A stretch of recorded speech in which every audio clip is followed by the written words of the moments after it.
Après avoir été humilié par la fille qu'il aimait, il est revenu 2 ans plus tard avec un plan terrible. Tu ne devineras jamais jusqu'où il est allé pour se venger. Henri était un garçon de 17 ans qui, dans une école où la popularité et l'apparence étaient tout, souffrait à cause de son physique. Il pesait 220 livres, et bien que certains tentaient d'être gentils, la majorité des élèves lui donnaient des surnoms cruels et se moquaient constamment de lui. Il se sentait souvent seul, piégé dans un monde qui semblait n'avoir aucune place pour lui, plongé dans la tristesse et l'isolement. Au milieu de tout cela, il y avait une personne qui, pour lui, représentait un espoir et la possibilité de quelque chose de plus. Sophia, la plus belle fille de toute l'école. Avec ses cheveux dorés, ses yeux brillants et son sourire qui laissait tout le monde sans voix, Sophia se déplaçait parmi les gens comme une reine. Et pour Henri, elle était parfaite. Depuis son coin silencieux, Henri l'observait attentivement, rêvant du jour où elle remarquerait son existence. Il imaginait une scène où ils seraient ensemble, où il lui avouerait ses sentiments et où elle, sans hésiter, les partagerait. Cependant, au fond de lui, il savait que ce n'était qu'un rêve, une fantaisie qui ne se réaliserait probablement jamais. Pour lui, Sophia était inaccessible, comme une étoile brillant dans le ciel, toujours lointaine et si belle que cela faisait mal. Un soir, chez lui, Henri reçut une notification qui le laissa sans voix. Sophia lui avait envoyé une invitation pour une fête chez elle. Il n'y croyait pas. Son cœur se mit à battre fort et des milliers de pensées traversèrent son esprit. « C'est ma chance », pensa-t-il. Plus les secondes passaient, plus il était déterminé. Il devait saisir cette opportunité, faire que Sophia le voie comme quelqu'un de spécial, et si tout se passait bien, cette soirée serait peut-être le début de quelque chose d'unique. Henri se prépara comme jamais. Il prit la décision de tout faire pour faire bonne impression. Sans trop réfléchir, il loua un costume élégant qu'il avait vu en vitrine et qui semblait fait sur mesure pour lui. Il emprunta également une voiture de luxe, espérant que cela impressionnerait tout le monde. Surtout Sophia. Il demanda même de l'argent à quelques amis proches pour acheter des cadeaux coûteux, voulant montrer à Sophia combien elle comptait pour lui. Dans son esprit, il imaginait lui offrir les cadeaux, la voir sourire, et peut-être lui avouer ce qu'il ressentait pour elle. Le jour de la fête arriva et Henri était nerveux, mais plein d'espoir.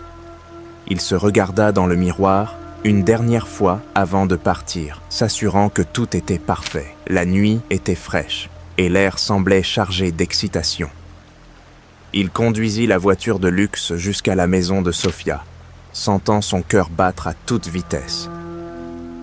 En arrivant, il vit la maison remplie d'étudiants, tous riant et s'amusant.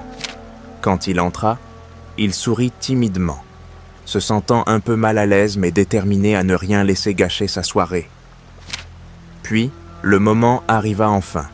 Il s'approcha de Sophia avec le cadeau dans les mains. Ses yeux brillaient d'enthousiasme, imaginant combien elle serait heureuse de le recevoir. Mais son expression changea quand Sophia et une de ses amies commencèrent à rire en douce.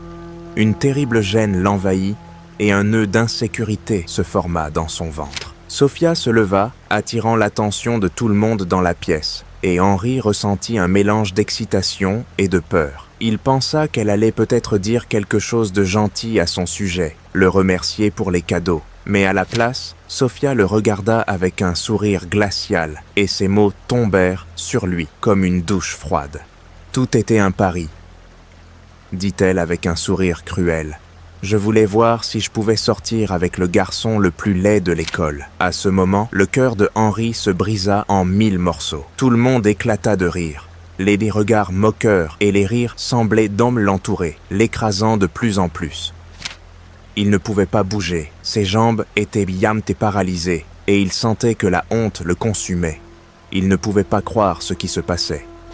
Sophia, La fille qu'il avait idéalisée, celle en qui il pensait qu'elle pouvait voir quelque chose de spécial en lui, l'humiliait devant tout le monde. Le petit ami de Sofia se fraya un chemin dans la foule et le regarda de haut en bas avec une grimace de mépris sur son visage. « Tu as vraiment pensé qu'une fille aussi jolie que Sofia pourrait être intéressée par quelqu'un comme toi ?» dit-il, provoquant encore plus de rire dans la salle. Henri sentit les larmes lui monter aux yeux. Il voulait fuir, disparaître, se fondre dans le néant. Les rires de ses camarades étaient un écho constant qui résonnait dans ses oreilles, une mélodie de moquerie et de mépris qu'il ne pouvait plus supporter. Sans dire un mot, il se retourna et s'enfuit de la fête, tandis que les rires et les murmures le suivaient. Ses bons rêves s'étaient effondrés en quelques secondes, et tout ce qui restait dans son cœur était un mélange de douleur, de honte et de rage. En arrivant chez lui, il ferma la porte avec force et, incapable de se retenir davantage, éclata en sanglots. Il s'effondra par terre, sentant le poids de l'humiliation et de la tristesse l'écraser. Pendant des heures, il resta ainsi, pleurant jusqu'à ce que ses yeux soient gonflés et son corps épuisé. En retrouvant un peu de calme, il chercha son téléphone, essayant de trouver une distraction, mais cela n'a fait qu'aggraver la situation. Les vidéos de la fête étaient sur tous les réseaux sociaux et les moqueries ne tardèrent pas à arriver. C'était comme si le monde entier se moquait de lui. Les larmes remplirent à nouveau ses yeux, mais cette fois, ce n'était pas seulement de la tristesse qu'il ressentait. Quelque chose de sombre commençait à surgir en lui, une colère intense et brûlante. « Je vais me venger », murmura-t-il, serrant le téléphone avec force. Les 2 semaines suivantes furent un calvaire pour Henri. Il n'allait pas à l'école et restait enfermé dans sa chambre, ne voulant voir personne. Son téléphone restait éteint et il ne répondait pas aux messages de ses quelques amis. Chaque jour, en restant seul dans sa chambre, le souvenir de cette nuit à la fête le hantait. Il ne pouvait pas effacer de son esprit les rires de Sofia, l'humiliation publique, et le sentiment d'être la cible de toutes les moqueries. Mais plus il y pensait, plus quelque chose grandissait en lui, une soif de vengeance qu'il ne pouvait ignorer. Enfin, après des semaines d'enfermement, Henri décida de retourner à l'école. Il savait qu'affronter tout le monde ne serait pas facile, mais il sentait qu'il devait sortir, que se cacher ne faisait que l'affaiblir. Cependant, il voulait le faire d'une manière qui lui permettrait de se protéger, alors il alla au marché et acheta un masque. Il pensait qu'au moins, cela l'aiderait à se cacher des regards cruels et moqueurs. En entrant dans la salle de classe, le cœur d'Henri battait à tout rompre. Il ne voulait pas se faire remarquer, mais ses camarades de classe ne tardèrent pas à le reconnaître. Les rires et les taquineries commencèrent presque immédiatement. Le son du rire de Sofia résonna si fort qu'il aurait pu l'être. Entendu depuis le couloir, Henri sentit à quel point la honte et la colère l'envahissaient à nouveau. Mais cette fois, il n'allait pas les laisser le détruire. « Regardez, il porte un masque !» crièrent Sofia et ses amis en riant et en le pointant du doigt. Henri sentit ses yeux brûler de honte et de frustration. Il pouvait sentir combien il se moquait l'âme de lui, combien chaque rire et chaque commentaire était comme une nouvelle blessure dans son cœur. Mais, à cet instant, quelque chose changea. Une fille au fond de la classe se leva. C'était Émilie, une jeune fille tranquille, qui parlait rarement et qui préférait rester en retrait. D'un pas décidé, elle s'approcha de Henri et, sans hésiter, prit la main de Sandra, l'amie de Sofia, qui s'avançait pour lui retirer son masque. « Laissez-le tranquille !» dit Émilie d'une voix ferme qui résonna dans la salle. La classe entière se tut. Émilie regarda directement Sofia et Sandra, ses yeux brillants d'un mélange de courage et de détermination que personne ne s'attendait à voir chez elle. « Vous n'en avez pas assez d'humilier les autres ?» demanda-t-elle d'un ton ferme et assuré. Sofia fronça les sourcils, peu habituée à ce que quelqu'un ose la défier. « Toi, tais-toi !» cria Sofia. « Tu as le culot de me défier ? Peut-être devrais-je rappeler à tout le monde que ta mère n'est qu'une simple femme de ménage dans ma maison. » Les doux rires remplirent de nouveau la salle, et le visage d'Émilie rougit de honte. Elle ne voulait pas se battre, mais elle ne pouvait pas rester silencieuse pendant que quelqu'un d'autre était humilié. Henri la regardait, rempli de gratitude et de surprise. Personne ne s'était jamais mis de son côté auparavant, encore moins quelqu'un comme Émilie, qui était aussi rejetée par la majorité. À la fin du cours, quand tout le monde sortit, Henri rattrapa Émilie et, d'une voix douce, la remercia de l'avoir défendue. « Merci », dit-il, ne sachant comment exprimer tout ce qu'il ressentait. « Merci d'avoir été là alors que personne d'autre ne l'était. » Émilie lui sourit, bien que son visage montrât encore les signes de la honte et de la colère qu'elle avait ressentis. « Tu n'as pas besoin de me remercier, » répondit-elle. « J'ai vu comment il te traitait, et je ne supporte pas tant de cruauté. Tout le monde mérite du respect, Henri. » Henri la regarda, ému. Il espérait trouver de la sympathie en elle, mais il trouva un soutien sincère. Alors, presque sans réfléchir, il lui posa une question. « Est-ce qu'on pourrait être amis ?» demanda-t-il avec un ton plein d'espoir. Émilie hocha la tête et lui sourit chaleureusement, acceptant sans hésiter. Ils échangèrent leurs numéros et commencèrent à marcher ensemble. Juste à ce moment-là, une voiture de luxe s'arrêta devant eux, et Henri reconnut le conducteur. C'était le chauffeur de Sofia. L'homme fit signe à Émilie de monter dans la voiture. Henri la regarda, surpris. « Tu habites chez Sofia ?» demanda-t-il, sans pouvoir cacher sa surprise. Émilie acquiesça, avec une expression triste sur le visage. « Oui, je vis dans la même maison, mais elle ne me laisse jamais voyager avec elle en voiture, même quand le chauffeur propose. » Henri écouta en silence les mots d'Émilie, surpris par la cruauté de Sofia. La voir de cette manière, observer son comportement envers Émilie, lui révéla un côté de Sofia qu'il n'avait jamais compris. Pendant des années, il l'avait vue comme quelqu'un de parfait, mais maintenant, en voyant comment elle traitait Émilie et sa mère, qui travaillaient sans relâche dans sa maison, il commençait à avoir honte de l'avoir idéalisée. La voiture de Sofia s'éloigna, et Henri sentit la rage qu'il ressentait en lui devenir encore plus forte. Sofia avait humilié Émilie et sa mère, et il ne pouvait pas rester sans rien faire. À ce moment précis, le chauffeur de Henri arriva. Il regarda Émilie avec un sourire chaleureux et lui proposa de la raccompagner chez elle. « Hey, tu veux qu'on te ramène ?» dit Henri en désignant la voiture. Émilie parut surprise, mais elle remercia Henri pour son offre et accepta, ressentant une étrange chaleur dans le geste de Henri. Pendant le trajet, ils discutèrent de l'école, de leurs rêves et du fait qu'ils souhaitaient tous les deux échapper au jugement de leurs camarades. En arrivant devant la grande et élégante maison de Sofia, Émilie remercia encore une fois Henri et sortit de la voiture avec un sourire de soulagement. « Prends soin de toi, Émilie, » dit Henri alors que la voiture s'éloignait. Elle salua de la main en regardant la voiture disparaître au loin. Pendant quelques instants, elle sentit le poids d'homme de la journée s'évanouir.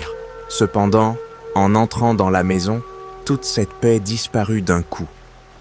La première chose qu'elle vit fut le salon inondé d'eau sale et sa mère, agenouillée, nettoyant le sol avec une expression d'épuisement et de désespoir sur le visage. Elle avait les yeux rouges et son visage reflétait la fatigue de quelqu'un qui avait trop pleuré. « Maman !»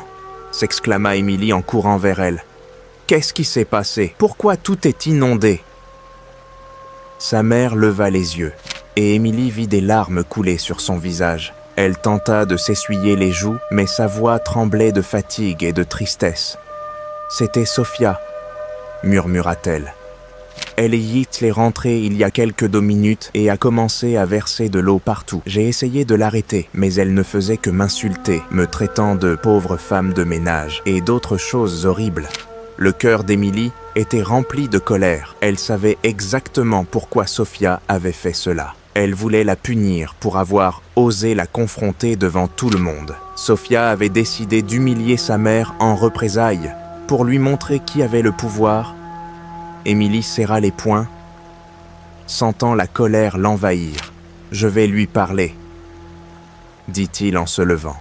« Elle n'a pas le droit de te traiter comme ça. » Juste à ce moment, Un rire froid et sarcastique résonna depuis le haut de l'escalier. Émilie leva les yeux et aperçut la silhouette de Sophia, debout en haut des marches, les bras croisés et un sourire moqueur sur le visage. Elle la regardait comme si elle n'était rien, comme si elle n'avait aucune valeur. « La prochaine fois, tu apprendras à respecter les mains qui te nourrissent », dit Sophia d'une voix moqueuse et froide. Et sans prévenir, elle prit un seau rempli d'eau et le jeta dans les escaliers, répandant encore plus d'eau sale dans toute la salle. Émilie sentit quelques gouttes éclabousser ses chaussures et ses vêtements. Son corps tremblait de colère. Elle voulait courir vers les escaliers et affronter Sophia, lui faire comprendre le mal qu'elle causait. Cependant, au moment où elle allait faire le premier pas, sa mère l'arrêta, la tenant par le bras avec une expression de supplication. « S'il te plaît, Émilie, » lui dit-elle d'une voix faible, « ça ne vaut pas la peine. Ne risque pas plus que ce que nous avons déjà perdu. » Émilie s'arrêta net, les larmes remplissant ses yeux, et elle ressentit un sentiment d'impuissance s'emparer d'elle. Elle regarda sa mère, toujours agenouillée au sol, fatiguée et brisée, et son cœur se brisa en 1000 morceaux. Elle ne pouvait rien faire, elle était piégée dans une situation où Sophia avait tout le pouvoir et elle ne pouvait que supporter. Cette nuit-là, Émilie pleura dans les bras de sa mère et, alors que ses larmes coulaient, elle se fit une promesse silencieuse. Elle n'allait pas permettre que Sophia continue à abuser de son pouvoir. Elle savait qu'un jour, les choses changeraient et qu'elle lui donnerait une leçon qu'elle n'oublierait jamais. Quelques jours plus tard, à l'école, Henri commençait à élaborer un plan. Après avoir vu comment Sophia avait traité Émilie et sa mère, il décida qu'il était temps d'agir. Il savait qu'une simple vengeance ne suffirait pas. Il voulait lui donner une leçon qu'elle n'oublierait jamais. Alors, il se mit à réfléchir à une stratégie. Il se souvint que son cousin Kelvin, un chanteur qui commençait à gagner en popularité, avait reçu plusieurs messages d'une fan. Curieux, il jeta un coup d'œil et découvrit quelque chose de surprenant. Sophia était la fan qui lui avait envoyé tous ces messages. Kelvin, amusé, lui montra une longue liste de messages que Sophia lui avait envoyés sans obtenir de réponse, où elle disait combien elle admirait son talent et combien elle était excitée de voir sa carrière décoller. Henri, voyant cela, ne put s'empêcher de sourire. Là, devant lui, il avait l'occasion idéale de donner à Sophia une leçon qu'elle n'oublierait jamais.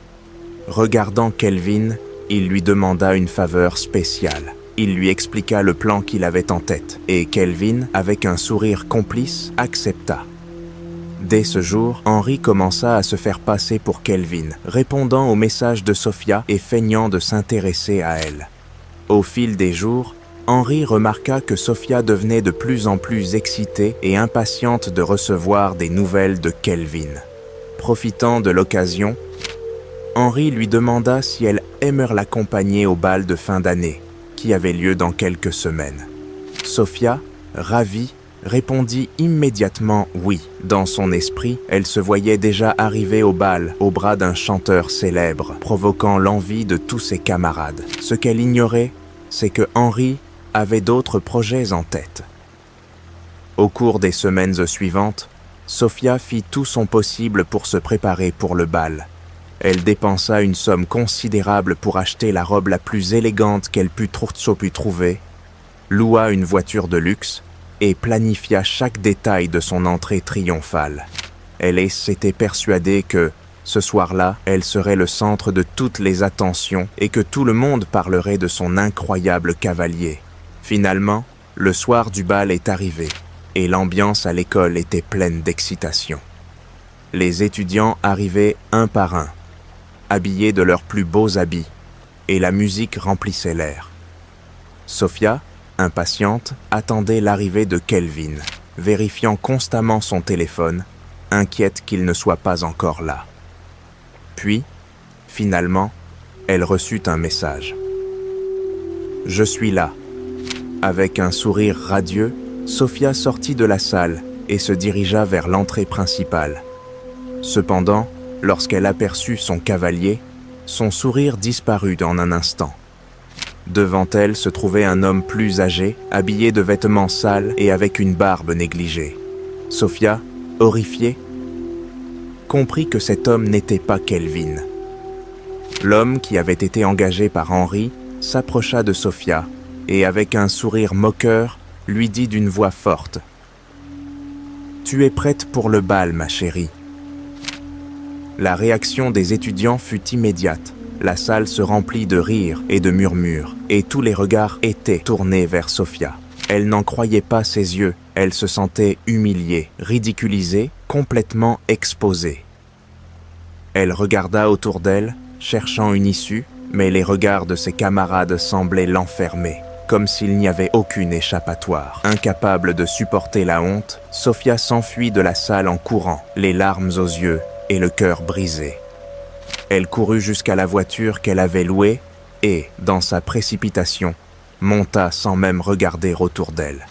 Dans sa hâte de fuir, elle perdit le contrôle du véhicule et finit par percuter un arbre. Le bruit de l'impact attira l'attention de plusieurs étudiants qui, en voyant l'état de la voiture, commencèrent à rire et à prendre des photos. Humiliée et ne sachant que faire, Sophia sortit de la voiture en tremblant.